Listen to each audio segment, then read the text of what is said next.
Hola, muy buenos días, muy buenas tardes, muchachos. Bueno, vamos comenzando con, o más bien, vamos continuando con nuestra materia de estructura socioeconómica de México. El día de hoy, bueno, como ya lo hemos venido mencionando, vamos a continuar con algunos de los conceptos relevantes para ir comprendiendo precisamente todo este tema de lo que es la estructura socioeconómica de México. Hasta ahorita, bueno, ya habíamos definido precisamente qué era la estructura socioeconómica de México, qué se entiende como tal. Vamos recordando un poquito. Recordemos que estructura socioeconómica pues es precisamente todo el conjunto de elementos que componen precisamente la economía de un país y que permiten precisamente que haya como una riqueza para todos los ciudadanos o todos los miembros de este grupo social determinado. En nuestro caso, pues este grupo social pues es México. Entonces, vamos viendo precisamente todos los distintos conceptos. En el caso de hoy, entonces, bueno, vamos a trabajar precisamente con uno de los elementos fundamentales, uno de los conceptos fundamentales dentro de lo que es el concepto de estructura socioeconómica, que no es otra cosa más que el caso de la producción. Vamos a trabajar de hecho con dos conceptos, el caso de lo que es la producción y lo que es el PIB, es decir, el Producto Interno Bruto. El caso del segundo concepto es un poquito más complejo, sin embargo vamos a tratar de irlo como explicando lo mejor que se pueda para que nos quede lo más claro posible.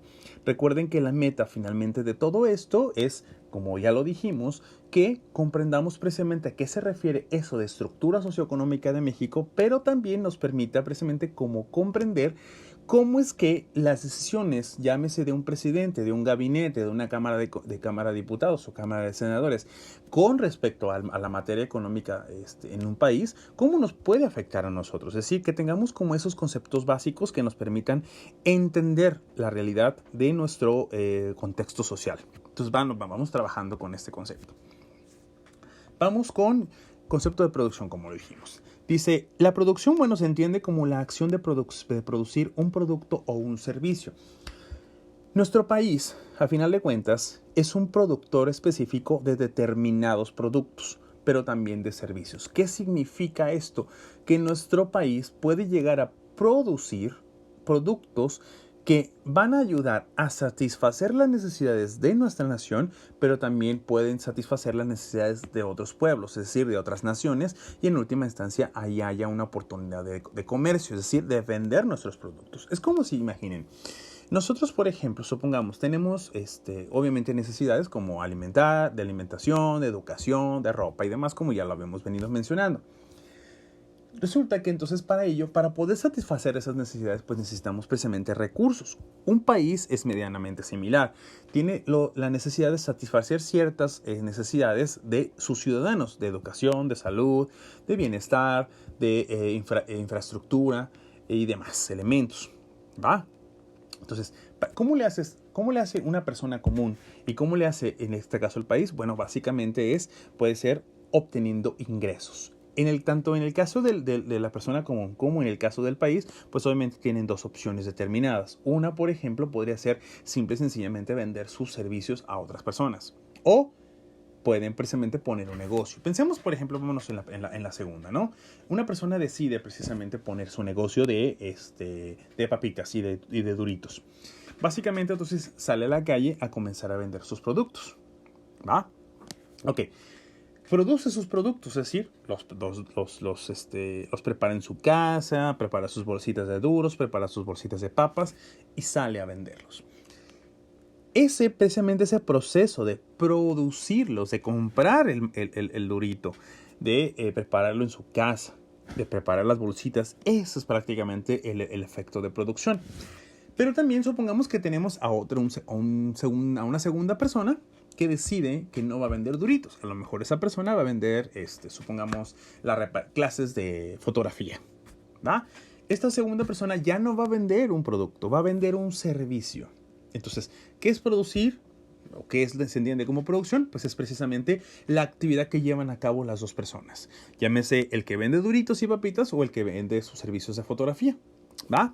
Un país prácticamente también hace lo mismo, es decir, tiene distintos sectores de producción, produce determinados productos, determinados servicios, Entonces, básicamente, ¿y para qué? Bueno, para satisfacer las necesidades de un pueblo, es decir, de su propia nación, de su propia gente, o para venderlos a otros países y entonces obtener ingresos con los cuales fortalecer precisamente su riqueza y con los cuales poder brindarle todas las necesidades que el pueblo tiene. Entonces, en este sentido, producción también se va a entender como ese producto o ese servicio que se acaba de elaborar. Producción, también se va a entender precisamente como la suma de productos de un suelo o de una tierra. Ya aquí me voy a ir directamente solo a lo que es a la nación. Toda la nación como tal vamos a tener distintos sectores de producción, es decir, distintos sectores que producen tanto productos como servicios. Cada uno de ellos obviamente va a producir distintas cosas, pero la suma de todos ellos, es lo que se va a entender precisamente como la producción. Es decir, si yo digo la producción en el sector primario, en el sector secundario, en el sector terciario, es de tanto, es decir, de tantos miles de pesos o de tantos millones de pesos. A eso se entiende como producción también. Ahora, los principales sectores productivos de una sociedad, vamos a dividirlos en tres. Vamos por el primero.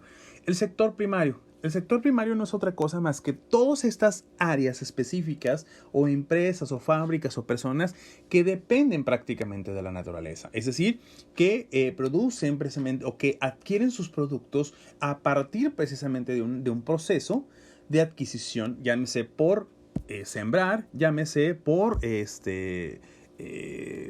llevar a cabo el uso de distinto ganado, pero también de la pesca. Entonces, los principales elementos que entran dentro de este sector primario, pues es todo lo que es la agricultura, es decir, la producción de verduras, frutas y demás elementos.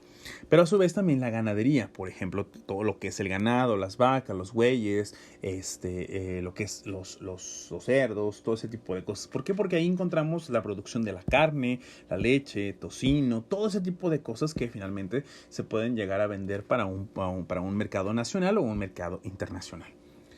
La pesca, es decir, la adquisición precisamente del pescado, básicamente. La adquisición es lo mismo, básicamente, y que se va a entender también como el sector productivo.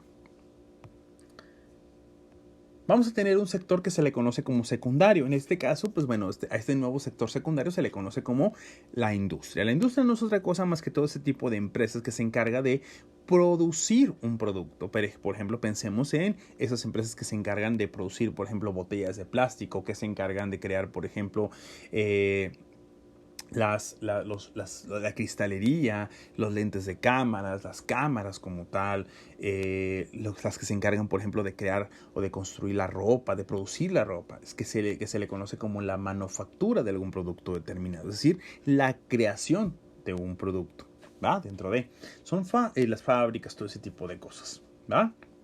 Y bueno, dice, ofrece una modificación significativa. Bueno, ¿por qué? Porque básicamente ellos producen, ellos tienen sus proveedores que les traen los distintos productos, las materias primas, y de ahí se van a producir precisamente otros productos. Por ejemplo, hay empresas que obtienen la madera precisamente de sectores como la tala de árboles y demás, para producir una mesa, una silla y cosas por el estilo, y que después se vende a un mercado ya sea nacional o internacional.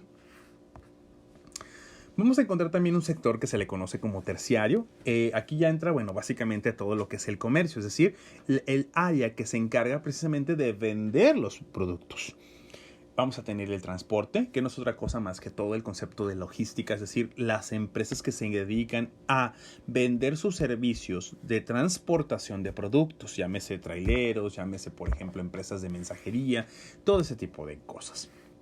Las comunicaciones, que no es otra cosa más que todas las empresas de telefonía, llámese Telmex, llámese Telcel, llámese Movistar, AT&T, cualquiera de esas empresas que se dedican a ofrecer principalmente servicios de comunicación, o también aquellas empresas que se encargan de ofrecer, por ejemplo, internet, servicios de televisión, todo ese tipo de cosas. La parte de los servicios financieros no es otra cosa más que los bancos, que se encargan precisamente de ofrecer préstamos, ofrecer cuentas para las personas para que guarden su dinero, la administración de los recursos económicos, todo ese tipo de cosas. La educación, dentro de la educación tenemos dos puntos, uno que es el sector público y otro que es el sector privado. Básicamente es todos los servicios de educación que se ofrezcan. Por ejemplo, nuestra escuela pertenece precisamente a este sector de la economía, el sector de la educación, y está dentro de lo que se va a conocer como el sector privado. ¿Por qué? Porque son empresas que pertenecen a un dueño en particular o a un conjunto de dueños. El sector público no va a ser otra cosa más que todas estas escuelas que dependen, por ejemplo, de la Secretaría de Educación Pública, por ejemplo, como la UDG. La UDG pertenece principalmente a lo que es el SEMS, a la Secretaría de Educación Media Superior, pero que son o que pertenecen, brindan su servicio gracias precisamente a los recursos que se le otorga lo que es el gobierno del estado, es decir, es una escuela pública, básicamente. El sector salud también va a tener su sector privado, su sector público. Sector privado, pues básicamente son todos los hospitales que ustedes conozcan que no dependen prácticamente del gobierno, que ustedes tendrían que pagar sus servicios y demás a un costo en algunas ocasiones bastante alto, pero también está el sector público, que básicamente son el IMSS, el ISSSTE y otros hospitales, pues que tienen de alguna manera algún acuerdo con el gobierno para ofrecer sus servicios a todas esas personas que tienen precisamente las famosas prestaciones de ley. Servicios profesionales, por ejemplo, como algunos, por ejemplo, fotógrafos que ofrecen un servicio profesional, por ejemplo, arquitectos, por ejemplo, doctores, todo ese tipo de personas que pues dedican precisamente su trabajo y que lo hacen de manera profesional, es decir, que son personas ya capacitadas perfectamente para ello. La limpieza también, algunas empresas que se encargan precisamente de ofrecer como servicios de limpieza y demás. Y por supuesto, pues el gobierno. El gobierno de alguna manera va a ser precisamente también una parte importante dentro del gobierno. No solo porque regula o crea o legisla las famosas leyes que van a ayudar a que las relaciones entre esas empresas y el consumidor final pues se lleven mejor, sino porque también va a ofrecer servicios como una empresa normal y común para todos los demás, tanto los ciudadanos como para muchas ocasiones para otros países, ¿va? Ahora, bien, todo esto, muchachos, todo esto va a producir una riqueza superior, va a ofrecer una riqueza mayor para todo el Estado.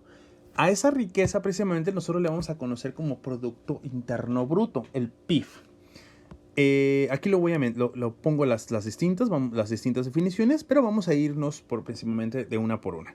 Dice, el PIB mide la producción durante un periodo específico de tiempo. Solo los bienes producidos para la venta en el mercado son los que se toman en cuenta. Entonces, todos los productos que una persona venda o que produzca para vender, así sea una persona que vende sus churritos en la esquina de una calle o frente a una escuela, eso va a entrar dentro de lo que es el Producto Interno Bruto, porque es parte precisamente como de la riqueza que se produce en un país. El PIB, bueno, es calculado básicamente de manera anual, trimestral o a veces mensualmente, dependiendo. Por ejemplo, aquí en México es muy común que se mida trimestralmente, es decir, cada 3 meses, con la finalidad precisamente de ir viendo cómo va creciendo la finanza de un país. En este caso, precisamente las finanzas de México, es decir, la economía de México. Por ahí va a ser muy común que ustedes lleguen a escuchar que el día de hoy el financiero dijo que el Producto Interno Bruto en México ha crecido 1% o 2% o que decreció, es decir, que bajó el recurso, ¿no? O que bajaron los ingresos, cosas por el estilo. Tiene muchísimo que ver con el área de producción, es decir, los productos, por ejemplo, en algún momento determinado pueden llegar a producirse, pues, supongamos, una empresa produce 1000 barriles de aceite para venderse a las distintas empresas que se encargan precisamente de embotellar aceite para venderlo en los supermercados con el que nosotros cocinamos. Pero resulta que hoy bajó la demanda de aceite, es decir, ya no hubo tanta petición, ya no hubo tantas personas que compraron aceite por alguna circunstancia. Todo eso afectó a la producción, porque si antes se habían producido 1000, a lo mejor el siguiente mes vamos a tener que producir 800. Y eso va a bajar obviamente las ganancias y la riqueza. O, por ejemplo, en otros países nos consumían 10,000 barriles, pero pues ahora resulta que con la crisis económica que se vino, pues ahora vamos a tener que vender solamente en vez de 10,000, 8,000. Entonces, eso va a bajar la producción, va a bajar los ingresos y entonces eso va a afectar al Producto Interno Bruto y por ende a la riqueza del país. Dice, no se suelen contar los productos elaborados por una madre para su hijo, ni el arreglo de los tomacorrientes realizados por un padre de familia. Es decir, todos los productos o todos aquellos servicios que se dan y que no son para la venta, no entran dentro del Producto Interno Bruto porque no es parte de la producción para la venta, sino que esos son solo servicios que se dan de manera gratuita. ¿Por qué? Porque un padre a lo mejor decidió arreglar precisamente los tomacorrientes o la madre a lo mejor decidió precisamente planchar la ropa del niño, pero es sin fines de lucro, es decir, sin fines de venta. Es decir, dice, no tomamos en cuenta los productos que no han sido elaborados sin remuneración. La remuneración pues no es otra cosa más que el pago económico por tus servicios o por tu producto, punto. Dice, en teoría, el crecimiento, permítanme, quizá. En teoría, el crecimiento del PIB define la riqueza de un ciudadano. En teoría, muchachos, entre más riqueza haya o entre más crecimiento en el Producto Interno Bruto haya de un país, más riqueza habría para las personas. Es decir, ¿por qué? Porque nos va a permitir brindarle mejores servicios a esas personas y demás. Sin embargo, bueno, esto no va a ser siempre así. Es decir, puede haber gran riqueza en un país, pero puede haber una repartición muy errónea, muy inadecuada, lo cual va a afectar en que algunos sectores de la sociedad, por ejemplo, el sector de la clase baja, pues esté considerablemente en una situación de crisis, mientras que a lo mejor la sección o la clase alta esté en perfecta bonanza, es decir, perfecta riqueza. Entonces, eso a lo mejor en algún momento determinado lo vamos a ir revisando precisamente más adelante, pero ahorita hasta aquí nos vamos a quedar solo con estos dos conceptos fundamentales, ¿va? Ok. Hasta aquí nos vamos a quedar y como lo dijimos, para el día de mañana, bueno, ya vamos a trabajar con un siguiente tema que es el crecimiento y el desarrollo económico de un país, es decir, de una nación. Vamos a irlo viendo más adelante, ¿va? Hasta aquí la dejamos. Recuerden, hay que hacer anotación de todos los temas, precisamente toda la información que viene en nuestras diapositivas, pero también de la información que yo les voy explicando. Recuerden que finalmente esto tiene la finalidad de que los temas que van apareciendo aquí en nuestras diapositivas pues sean mucho más comprensibles. El caso, por ejemplo, del Producto Interno Bruto, pues sí es un concepto muy, muy complejo, mucho más complejo de lo que parece. Entonces, pues se trata de hacerlo lo más comprensible posible con la explicación. Entonces, no olviden tomar las notas necesarias de mi audio, de mi explicación, para que eso nos ayude a comprenderlo mejor, ¿va? Ok, si no hay nada por el momento, pues lo dejamos hasta aquí. Que tengan muy buen día, muchachos.